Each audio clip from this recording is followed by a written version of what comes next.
집사님이 어느 지방으로 출장을 가게 됐다고 합니다. 마침 이제 주일날이 되어서 이제 교회에서 이제 예배를 드리러 가야 되는데, 사실 이제 그 지방에 대해서, 그 지역에 대해서 잘 알지 못했어요. 그래서 이 집사님이 일단은 택시를 탔다고 합니다. 그리고서 택시를 타고서 택시 기사에게 이렇게 얘기를 했다고 합니다. 이 도시에서 제일 좋은 교회로 데려가 주세요. 이렇게 얘기를 했다고 합니다. 그러자 택시는 출발하기 시작했습니다. 큰 교회들을 여러 곳을 막 지나가게 되었습니다. 그러다 택시가 달리기 시작하는데 이 택시 기사가 여러 교회들을 다 그냥 지나쳐 가는 거예요. 그러더니 이 택시 기사가 어느 아담한 교회에 딱 멈춰 서 있는 거예요. 그러더니 손님 다 왔습니다. 내리세요. 이렇게 얘기를 하는 거예요. 그래서 이 집사님이 이 운전기사에게 이렇게 얘기를 했다고 합니다. 아니, 지금까지 많은 큰 교회들을 그렇게 다 지나쳐 왔는데 왜 이렇게 작은 교회 앞에서 저를 세워서 내려줍니까? 그랬더니 이 운전기사가 이렇게 얘기를 했다고 합니다. 저는 크리스천은 아니지만 일요일 날 시내를 다니다 보니까 이 교회에서 예배를 드리고 나온 교인들의 표정이 제일 밝았습니다. 그러니까 이 교회가 제일 좋은 교회 아닙니까? 이렇게 얘기를 하더래요. 맞습니다. 그렇습니다. 여러분, 은혜를 받은 사람들의 얼굴은요, 표가 나 있게 돼 있습니다. 왜 그러냐면요, 은혜를 받으면 그 마음에 기쁨이 있기 때문입니다. 그래서 빌리 썬데이라는 사람은 이렇게 얘기를 합니다. 만일 당신의 신앙으로부터 기쁨을 느끼지 못한다면 당신의 믿음은 어디선가 새는 것이 틀림없다. 이렇게 얘기를 하고 있습니다. 그렇습니다. 사랑하는 성도 여러분, 여러분의 신앙을 한번 점검해 보세요. 나는 정말 내 마음속에 지금 기쁨이 있나 없나 한번 점검해 보시고, 오늘 여러분 하나님 앞에 나왔는데 오늘 말씀을 통하여서 여러분의 기쁨이 회복되고 다시 한번 하나님 주신 기쁨이 넘쳐나는 시간이 되시기를 축원합니다. 오늘 말씀은 예수님께서 갈릴리 가나 혼인잔치집에서 베푸신 첫 번째 기적에 대한 말씀입니다. 이 혼인잔치에는요, 우리 예수님과 그리고 예수님의 어머니, 예수님의 제자들이 초청을 받게 되었습니다. 아마도 예수님 어머니와 그리고 그 제자들이 모두 다 초청된 것을 보면 이 집은 아마 예수님의 어머니와 가까운 친척이 된다고 그렇게 학자들은 얘기를 하고 있습니다. 요한복음 2장 그래서 1절 2절에 보면 이런 말씀이 있습니다. 사흘째 되던 날 갈릴리 가나에 혼례가 있어 예수의 어머니도 거기 계시고 예수와 그 제자들도 혼례의 청함을 받았더니 이렇게 되어 있습니다. 지금 혼례 자리에 지금 모두 다 청함을 받았다는 얘기죠. 그런데 여러분이 여기서 좀 유심히 볼 단어가 뭐냐면 사흘째 되던 날 이 얘기거든요. 여러분 이제 보통 요 사흘째 되던 날에 대한 의미를 보통은 앞장이 지금 우리가 요한복음 2장을 읽은 거잖아요. 앞장 1장과 연결되어서 아마도 예수님께서 빌립과 나다나엘을 제자로 부르신 다음 그날부터 바로 3일째 되던 날이라는 표현이다 이렇게 보는 학자들도 있습니다. 그런데 저는 여기 사흘째 되는 날의 의미를 어떻게 여러분에게 좀 얘기하고 싶냐면요, 유대인들은요, 여러분 잘 아는 것처럼 토요일 날이 안식일이에요. 우리는 예수님이 부활하신 주일을 이렇게 드리고 있잖아요. 근데 유대인들은 토요일 날이 안식일이거든요. 그러니까 주일 날이 어떤 날이에요? 첫째 날이에요. 그죠? 그리고 둘째 날은 언제냐면 월요일이에요. 그리고 셋째 날이 언제냐면 화요일이에요. 그런데 여러분이 잘 아는 것처럼 창세기 1장에 보면 하나님께서 천지를 창조하시잖아요. 그런데 천지를 창조하신 다음에 보면 예수님께서 하나님이 보시기에 좋았더라 이런 말이 셋째 날에는요 두 번이나 나와요. 바로 이런 기쁨의 감탄이 두 번이나 나온다는 거죠. 그래서 유대인들은요 모든 날이 다 좋지만 특별히 이 날이 축복받기 좋은 날이라고 생각해서 이들은요 화요일 날을 특별히 여러분 이 결혼식을 이 날을 보통 하는 날을 선호한다고 합니다. 그래서 이렇게 사흘째 되던 날 이건 뭐냐면 바로 이스라엘 백성이 바로 하나님께서 천지를 창조하실 때 바로 하나님이 보시기에 좋았더라라는 바로 하나님의 감탄이 두 번이나 나왔던 날이기 때문에 보통 이때 결혼을 한다는 말이 있습니다. 아무튼 어느 문화권이든 결혼 잔치는요 그 사회에서 가장 기쁘고 그리고 축복된 시간인 것은 분명합니다. 특별히 유대인들은요, 우리는 결혼 날이 열심히 준비하고서 많은 시간을 투자해서 준비하고서 30분, 한 40분 이렇게 결혼식을 진행하고 있는데, 유대인들은요 결혼식을 진행하고 결혼 잔치를요 보통은 없는 가정도 일주일 정도 결혼 잔치를 치릅니다. 그리고 또 이제 있는 가정들은요 일주일을 훨씬 넘게 결혼 잔치를 베풀게 되는 것을 알 수가 있습니다. 특별히 이 시대 때는요 어떤 시대냐면 노마가 바로 이스라엘을 다스리던 시대거든요. 어떻게 보면 식민지로 살아가는 백성들은요 가난과 계속되는 중노동으로 인해서 고달픈 인생의 여정 가운데 바로 결혼 예식이라는 이 한 주간의 잔치야말로 이들의 인생에 있어서 어떻게 보면 최고의 시간이고 최고 어떻게 보면 즐거운 시간이라고 할 수가 있습니다.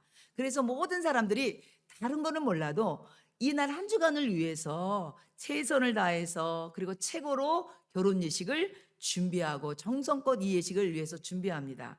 그런데 그렇게도 열심히 준비해도 불구하고 오늘 말씀해 보니까 행복해야 될 그 자리가, 기쁨과 행복이 넘쳐야 될 그 자리가 바로 그 행복이 중단되는 당혹스러운 사건이 일어나는 말씀이 오늘의 말씀입니다. 그래서 2장 3절의 말씀 보면 이렇게 되어 있습니다.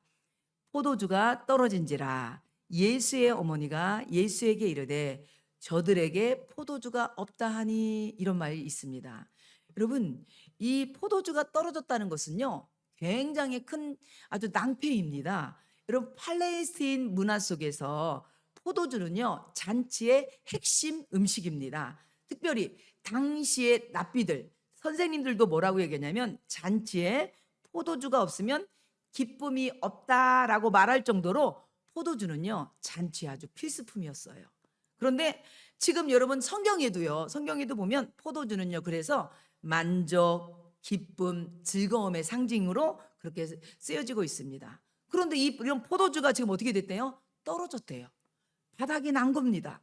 더 이상 잔치 자리를 진행할 수 있는 그런 상황이 어려움을 겪게 된 것입니다. 포도주를 나갈 수가 없는 거예요. 한마디로 포도주가 떨어짐으로 결핍이 상태가 된 것입니다.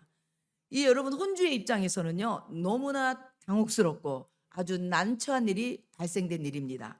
그렇게 열심히 준비했고만 아무래도 손님이 많이 왔었겠지요. 여러분, 우리는 오늘 이 말씀을 통해서 하나님께서 우리에게 이 말씀을 주신 의미가 있습니다.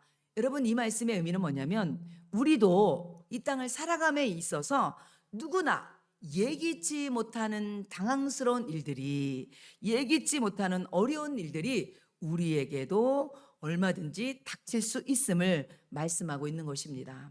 어떤 사람은요 잘 나가던 사업이 하루아침에 어렵게 되기도 하고요, 건강했던 사람이 건강에 적신호의 예고를 받는 사람도 있을 수 있습니다. 이렇게 우리는 살다 보면 뜻하지 않게 어려운 상황들을 만나게 될 수가 있습니다. 제가 지난주에는 한 가정을 전도를 하려고 한 가정을 갔었는데요. 그분은요 아주 멋쟁이시더라고요. 아주 멋쟁이시고 겉으로 볼 때는 아주 화려하고 아주 부족함이 없어 보였어요. 근데 그분하고 이렇게 대화를 하면서 느낀 건 뭐냐면 겉으로 볼 때는 완벽해 보이고 다 같은 것 같은데 그 사람 마음에는요 상처가 있고 결핍이 있더라고요. 그렇습니다. 여러분, 세상의 모든 사람들은요 우리가 볼 때는 저 집은 무슨 걱정이 있어 이럴 것 같지만요 다 들어가 보면요 다 상처가 있고 결핍이 있고 아픔이 있다는 것입니다. 오늘 사랑하는 성도 여러분, 우리 성도들 가정에도 어떻게 보면 남들이 알지 못하는 결핍이나 아픔이 있을 줄 압니다. 하지만 오늘 말씀을 통하여서 여러분들 그 아픔이 그리고 그 결핍이 회복되고 치료되는 놀라운 은혜가 있기를 축원합니다. 오늘 포도주가 바닥난 이 당황스러운 혼인집에 바로 예수님이 계심으로 물이 포도주 되는 놀라운 기적 현장이 바로 이 혼인잔치집에 일어납니다. 다시 말해서 결핍의 자리에 기쁨이 회복되고 풍성함의 역사가 일어난다는 것을 오늘 이 말씀을 통해서 우리에게 전해주고 있습니다. 그러면 결핍이 회복되고 풍성한 역사가 일어나기 위해서는 바로 필요한 요건이 세 가지가 필요합니다. 첫 번째는 뭐냐면 믿음의 대상을 분명히 알아야 된다는 것입니다. 다시 한번 2장 3절을 읽어보면 이런 말씀이 있습니다. 그런데 잔치 도중에 포도주가 다 떨어지자 예수의 어머니는 예수께 포도주가 떨어졌다 알렸다고 말씀하고 있습니다. 여러분, 예수의 어머니는 주방에서 분주하게 아마 잔치를 준비하고 있었을 것입니다.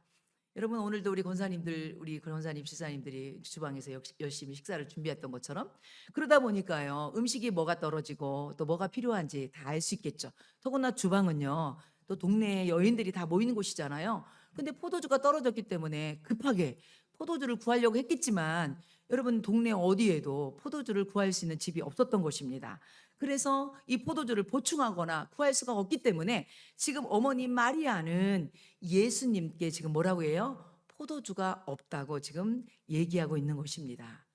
여러분, 예수님께 지금 어머니가 포도주가 없다고 얘기하는 데는요, 분명한 이유와 목적이 있는 거죠. 그런데 우리가 요것을 알기 전에 먼저 여기서 짚고 넘어갈 것이 있습니다. 여러분, 요한복음, 우리가 오늘 보는 말씀은 요한복음이잖아요. 요한복음은요, 표적의 책이라고 얘기합니다.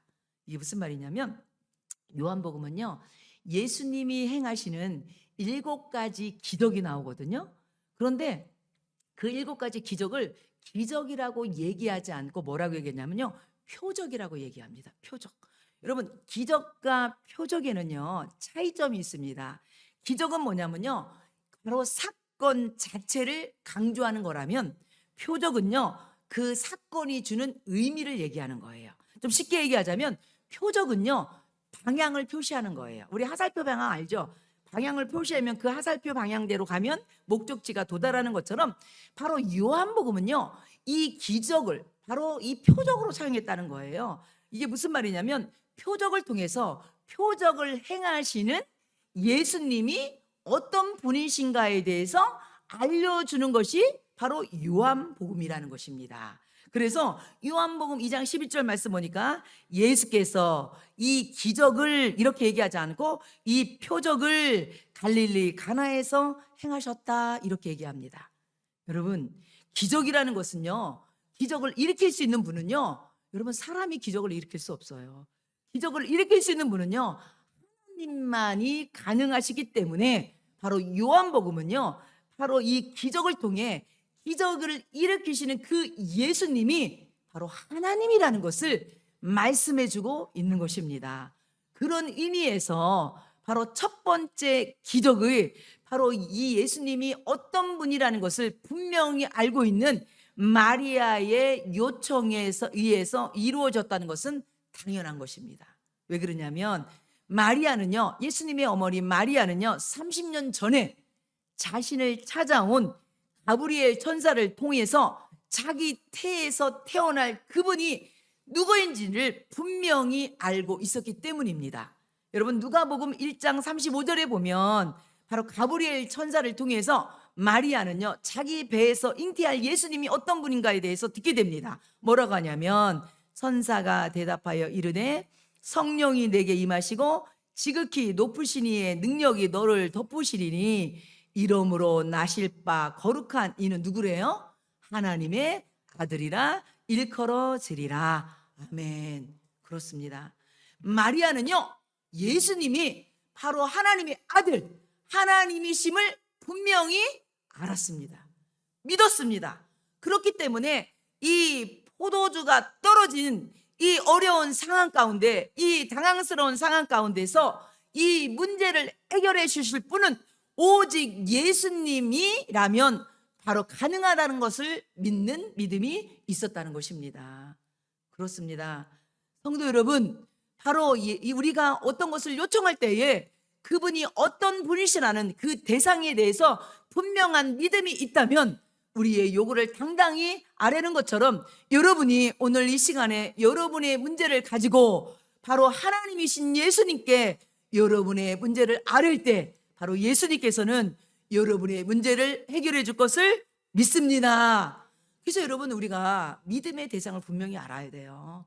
우리가 믿는 그 예수님이 누구인가를 알아야 돼요. 그 예수님이 바로 누구라는 거예요? 하나님이라는 거예요. 그래서 이 어려운 문제를 해결해 줄 수 있는 분이라는 거예요. 그래서 마리아는 그 하나님 앞에, 그 예수님께 이 어려운 상황을 바로 예수님께 포도주가 없다고 얘기하는 것이지요.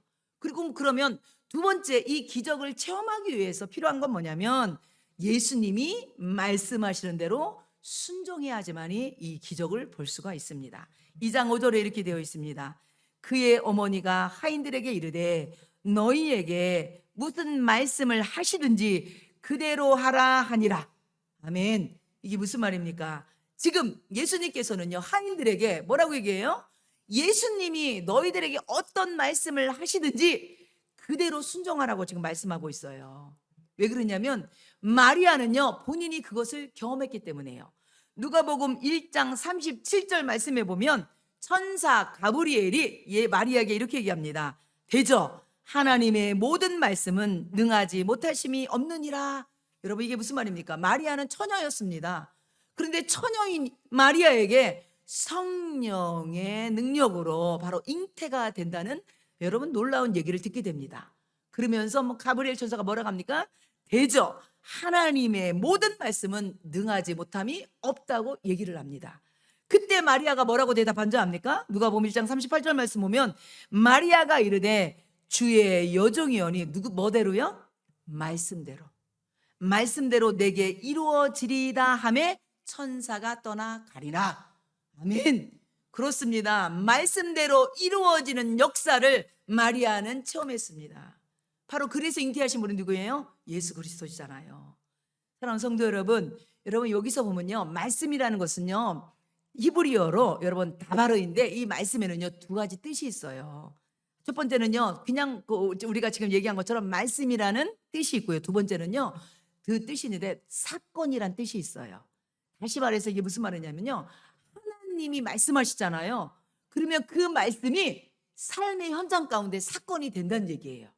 그러니까 말씀했을 때 그 말씀이 땅에 떨어지는 것이 아니라 그 말씀이 열매로 맺어진다는 거예요. 예수님께서, 여러분, 하나님께서 창세기 1장에 보면 빛이 있으라 라고 말씀할 때 어떻게 있습니까? 빛이 있었고 하나님께서 말씀하신 대로 그대로 이루어졌잖아요. 그러니까 말씀이 사건되는 거예요.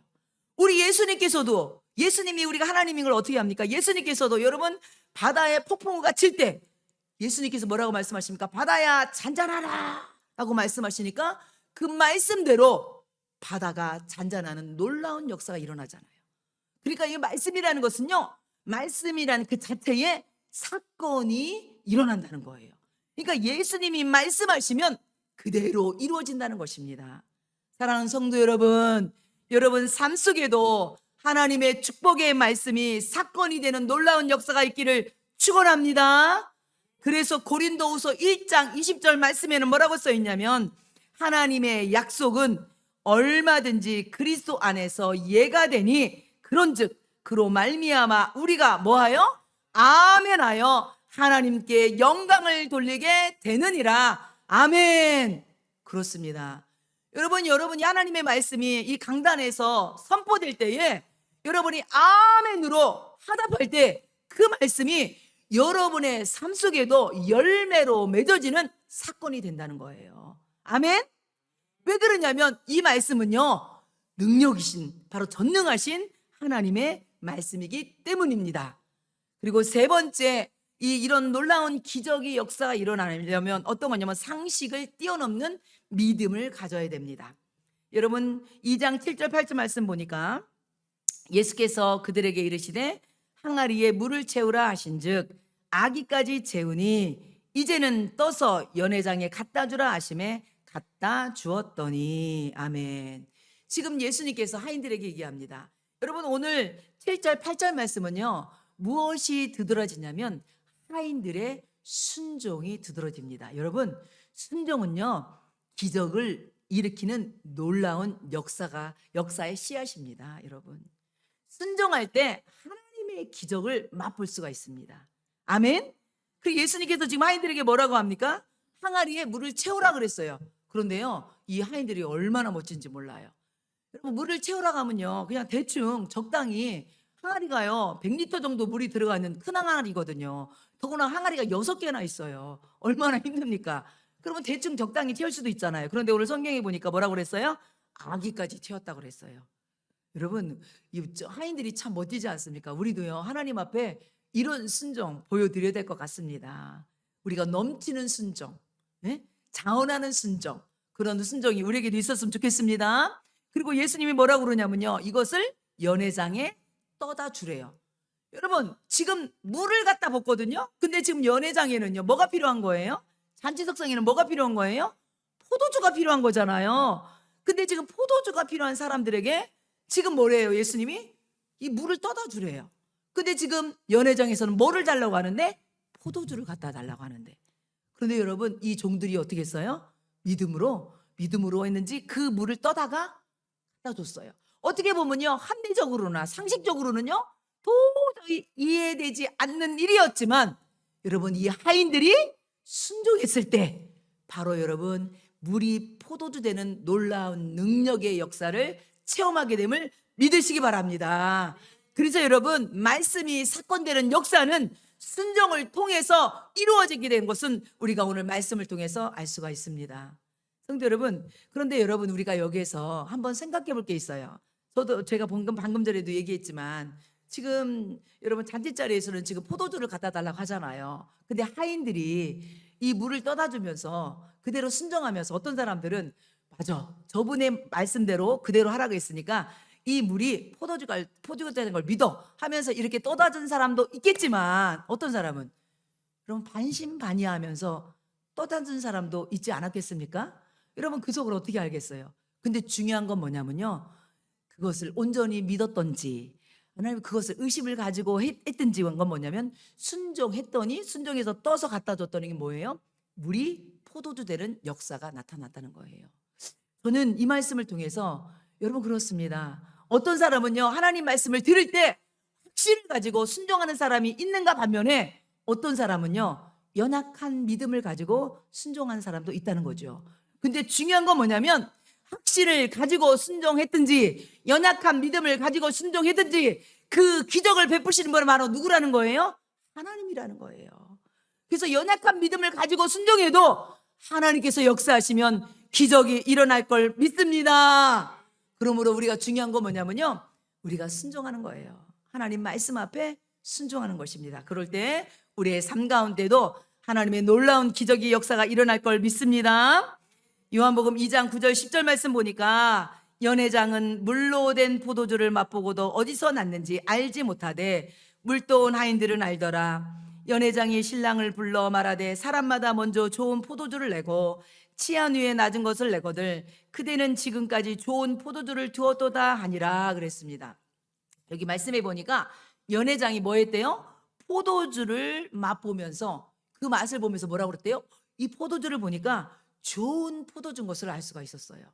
그렇습니다. 여러분 포도주도 맛을 봐야 이게 좋은 건지 나쁜 건지 알고 있는 거 아닙니까? 마찬가지로 여러분 은혜도 맛을 봐야 돼요. 은혜도 맛을 봐야 돼. 그래서 시편 34편 8절 말씀 보니까 너희는 여호와의 선하심을 맛보아 알지어다 이렇게 말씀하고 있습니다. 저는요 우리 하늘의 교회 성도들이요 예수님을 믿으면서 은혜의 맛, 말씀의 맛, 기도의 맛을 알아갔으면 좋겠습니다. 그래서 하나님의 말씀을 사모하고 예배의 자리를 사모하고 기도의 자리를 사모하는 귀한 하늘의 교회 성도들이 됐으면 좋겠습니다. 여러분 맛을 본 사람이 그것을 계속 먹는 것처럼 은혜의 맛을 봐야지요 하나님의 말씀을 사모합니다. 기도의 맛을 알아야지만 기도의 자리에 나오게 되는 것입니다. 찬양의 맛을 알아야지만 우리가 삶의 현장에서도 찬양을 부르는 것처럼 우리 하늘의 교회 성도들 우리 예배의 자리, 기도의 자리 우리 사모하면서 그 맛을 누리시는 우리 복된 성도들 되시기를 바랍니다. 여러분 특별히 오늘 요한복음 2장 가나 혼인잔치를 통해서 우리가 조금 한번 생각해 보아야 될 것이 있습니다. 여러분 가나 혼인잔치는요 마태, 마가, 누가복음에는 기록되지 않습니다. 오직 요한복음에만 기록되어 있는 말씀이고요 요한복음의 첫 번째 기적의 현장으로 기록되고 있어요. 요한복음은요, 요한이 기록된 책이잖아요. 기록한 책이잖아요. 요한은요, 예수님의 제자였거든요. 그런데 이 예수님의 제자인 요한이 이 기적을, 가나 혼인잔치의 기적을 첫 번째 기록한 목적이 있어요. 의도가 있어요.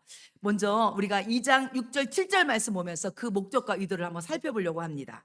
2장 6절 7절 말씀 보면 거기에 유대인의 정결 예식을 따라 두세 통 두는 돌 항아리 6이 놓여 있는지라 예수께서 그들에게 이르시되 항아리에 물을 채우라 하신즉 아기까지 채우니 이렇게 되어 있거든요. 여기 보니까 우리가 여기 좀 눈여겨볼 단어가 뭐냐면 유대인의 정결 예식. 여러분 정결 예식에 따라 뭐가 있대요? 두세 통 두는 돌 항아리 6이 있대요. 여러분 유대인의 정결 예식은 뭐냐면요, 유대인들은요 바깥에 나갔다 오면요, 특별히 여러분 입구에 보면 돌 항아리가 있어요. 동아리에 물이 담겨 있는데, 그러면 돌 항아리에 있는 물에서 여러분 나갔다 오면 꼭 손과 발을 씻는 의식이 있어요. 여러분 이것은요 위생적인 차원을 넘어서 이들은요 손과 발을 닦으면서 밖에서 묻은 부정한 것들을 깨끗이 씻는다는 제의적인 의미가 들어 있습니다. 그런데 사랑하는 성도 여러분, 죄는 외적인 시스템으로 죄가 해결되거나 용서되는 것은 아닙니다. 바로 요한은요 오늘 이 첫 번째 기적을 앞에 둔 이유가 있어요. 여러분 예수님께서 성만찬 하실 때, 제자들과 만찬을 하실 때 여러분 포도주를 따라주면서 뭐라고 합니까? 이것은 내가 너희를 위해서 흘리는 뭐래요? 바로 나의 피라고 말씀하시죠. 그렇습니다. 여러분 물 항아리에 담아있는 그 물이 죄를 씻을 수 없습니다. 오직 예수님의 보혈의 능력만이 우리의 모든 죄를 깨끗하게 씻게 됨을 믿으시기 바랍니다. 바로 요한은 그 얘기를 지금 얘기하고 있는 것입니다. 사랑하는 성도 여러분, 특별히 여기 보니까 또 돌 항아리 6이라는 여러분 이 문구가 나오거든요. 여러분 여기서 돌 항아리 6이라는 건 뭐냐면 여기는요 유대교를 상징하는 것입니다. 여러분 성경에서 7은요 완전수예요. 그런데 여기 숫자가 몇이 나와요? 6이 나와요. 6은요 불완전한 수거든요. 더구나 오늘 돌 항아리에는 물이 어땠다고 했어요? 비었다고 했거든요. 그러니까 예수님이 비운 그 물 항아리를 채우라고 했잖아요. 이 의미는 어떤 의미냐면요, 유대교가 형식주의만 남아있음을 얘기하고 있는 것입니다. 바로 이 말씀을 통해서 이 유대교가 바로 이 이스라엘 백성들의 그 고단한 삶, 그들의 힘든 삶을 그들에게 더 이상 희망과 기쁨이 되지 못한다는 것을 얘기하고 있는 거예요. 바로 유대교회가 이 빈 항아리로 됐다는 것은, 바로 숫자 6이라는 것은 바로 이 곤고한 백성들, 식민지 삶에서 박해받는 백성들에게 이들에게 더 이상 희망이 될 수 없다는 것을 얘기해주고 있는 것입니다. 그런데 바로 물이 포도주 되게 하는 놀라운 예수님께서만이 바로 다시 한번 그 잔치자리에 기쁨을 회복시키고 바로 즐거움을 회복시켰다는 이 의미는 뭐냐면, 바로 이스라엘 백성의 이 모든 기쁨과 모든 필요를 공급해 주실 분은 오직 예수님 그분이라는 것을 말씀하고 있는 것입니다. 그렇습니다. 사랑하는 성도 여러분, 우리의 삶의 기쁨의 원천은 오직 예수 그리스도 한 분이심을 믿으시기 바랍니다. 그 예수님만이 우리의 삶의 결핍을 채워주시고 우리에게 진정한 기쁨을 갖다 줄 것을 믿으시기 바랍니다. 그래서 요한복음 15장 11절 말씀 보니까 내가 이것을 너희에게 이름은 내 기쁨이 너희 안에 있어 너희의 기쁨을 충만하게 하려 함이라. 아멘. 시편 105편 3절 말씀은 무릇 여호와를 구하는 자는 마음이 즐거울지로다. 시편 5장 11절 말씀에는 그러나 주께 피하는 모든 사람은 다 기뻐하며 주의 보호로 말미암아 영원히 기뻐 외치고 주의 이름을 사랑하는 자들은 주를 즐거워하리이다. 아멘. 그렇습니다. 성도 여러분, 예수님을 만날 때, 예수님이 우리 가정에 계실 때, 예수님이 우리 교회에 있을 때, 여러분 예수님께서 여러분의 심령을 찾아갈 때 여러분의 마음이 기쁨이 회복될 것을 믿습니다. 여러분의 결핍이 회복될 걸 믿습니다. 그래서 여러분 우리 복음성가에도 이런 찬양 있잖아요. 내게 샘솟는 기쁨 내게 샘솟는 기쁨, 내게 샘솟는 기쁨 넘치네. 할렐루야. 그렇습니다. 여러분, 샘솟는 기쁨은 그 어떤 것으로도 얻을 수 없습니다. 오직 예수님이 함께 계실 때 이 놀라운 기쁨이 회복될 걸 믿습니다. 이 샘솟는 기쁨으로 말미암아 여러분의 심령이, 여러분의 가정이, 자녀들이 회복되는 놀라운 은혜가 있기를 축원합니다. 그래서 잠언 17장 22절 말씀에 보니까 마음의 즐거움은 양약이라고 했습니다. 여러분, 현대인들은요, 특별히 현대인의 마음의 병은요, 우울증, 공황장애가 너무 많아요. 여러분, 저는요, 우리 사랑하는 성도들 중에서도 혹시 정말 이런 마음의 병이 있다면 예수님이 주시는 놀라운 기쁨의 능력으로 마음에 있는 우울증, 공황장애 다 떠나갈 걸 믿습니다. 이런 은혜가 있기를 바랍니다. 결론입니다. 오늘 말씀을 통해서 하나님께서 우리에게 주시는 놀라운 복이 있는데, 여러분, 이 항아리에 있는 물은요, 손과 발을 닦는 허드렛 물이었습니다. 그런데 이 허드렛 물을 우리 예수님께서 최상의 포도주로 바꾸셨어요. 여러분, 이 의미는 무엇입니까? 여러분, 우리 죄인된 우리들을 하나님의 자녀로 우리의 신분을 회복시킨 것뿐만 아니라 여러분의 삶 또한 하나님이 역사하실 때 여러분의 삶 또한 놀라운 축복의 삶으로 달라진다는 것을 말씀하고 있음을 믿으시기 바랍니다. 뿐만 아니라 하나님의 복은요, 여러분, 인색하지 않습니다. 오늘 말씀해 보니까 여러분, 돌 항아리에 6개나 되는 돌 항아리에 거기 100리터, 한 항아리마다 100리터씩 들어간다고 하거든요. 가득 찬 그 돌 항아리예요. 거기에 온 모든 항아리에 있는 그 포도주는요, 모든 사람들이 먹고도 남을 만한 그런 포도주였습니다. 우리 예수님은요, 여러분, 부족함이 없는 상태로 그들에게 공급해 준 것처럼 예수님께서 여러분의 삶의 현장에 우리 교회 가운데 역사하시면 부족함 없는 충만한 은혜로 함께 하실 것을 믿습니다. 그래서 요한복음 2장 11절 말씀 보니까 예수께서 이 첫 표적을 갈릴리 가나에 행하여 그의 영광을 나타내심에 제자들이 그들 믿으니라. 아멘. 오늘 가나 혼인잔치를 통하여서 3가지의 놀라운 역사가 나타나는데, 첫 번째는 뭐냐면, 여러분, 나타내심에 이렇게 되어 있거든요. 이거는요, 예수님의 신성이 나타난다는 거예요. 이게 무슨 말이냐면, 바로 이 가나 혼인잔치의 기적을 통해서 예수님이 하나님이라는 것을 드러내 보이셨다는 거예요. 두 번째는 뭐냐면, 바로 예수님의 이 기적을 통하여서 제자들이 믿음이 시작됐다는 거예요. 그리고 세 번째는 뭐냐면요, 이 자리에 하나님의 영광이 드러났다는 것입니다. 사랑하는 성도 여러분, 오늘 귀한 말씀을 통하여서 여러분의 삶의 현장에도 예수님이 함께함으로 기적이 나타나고, 그리고 믿음이 회복되고 하나님의 영광이 드러나는 우리 사랑하는 한우리교회 성도들이 삶이 되기를 축원합니다.